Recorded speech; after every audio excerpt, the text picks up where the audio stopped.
لە قۆناغی 32 یاریەکانی جامی کوردستان و لە کەشێکی باراناویدا یانەی خاکی شاری کەرکووک بووە میوانی یانی دەربەندی خان.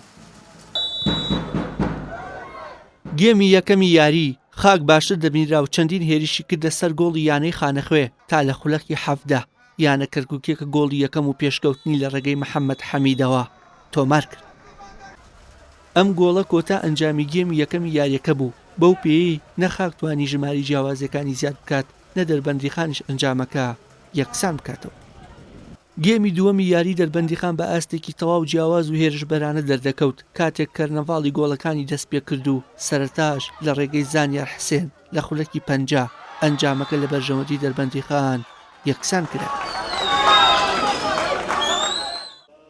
دەربەندی خان لە ئەنجامی یاریەکە ڕازی نەبوو لەبەر ئەوە هێرشەکان بۆ سەر گۆڵی یانەی خاک بەردەوامی هەبوو تا لە خولەکی 78 لە ڕێگەی بورهان قادرەوە بوونە خاوەنی گۆڵی دووەم.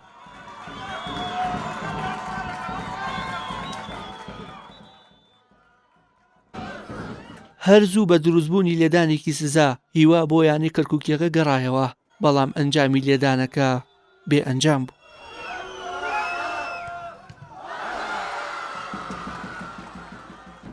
هەرزوو دەربەندی خان سوودی لە بێهیوایی یاریزانانی خاک وەرگرت ئەویش دوای تۆمار نەکردنی لێدانە سزاکە و لە خولەکی 85 محەممەد سابیر بۆ جاری سێیەم تۆڕی گۆڵی خاکیان هەژاند.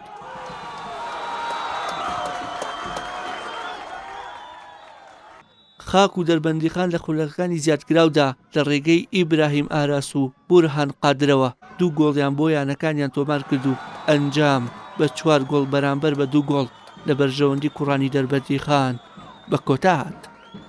لە گێمی دووەمە توانیمان شێوازی تەشکیلەکەمان بگۆڕین و شێوازی یاریکردنی یاریزانەکان توانیمان سوپاس بخوا 4 گۆڵ تۆمار بکەین و بەدلی دوو هاتینە ناو کەشی یاریەکەەوە ئیشەڵا مێدمانەوە ئەوەیە کە منافسێکی باشی خولی کاسەکەش بکەین ئینشاءڵڵا. یاریەکانی جامی کوردستان بە شێوەی یەک دۆڕان بەڕێوە دەچێت و ڕۆژی پێنجشەممەش 6 یاری لەسەر ئاستی هەرێمی کوردستان بەڕێوە چوو. وشیار محەممەد کەناڵی ئاسمانی پەیام دەربەندی خان.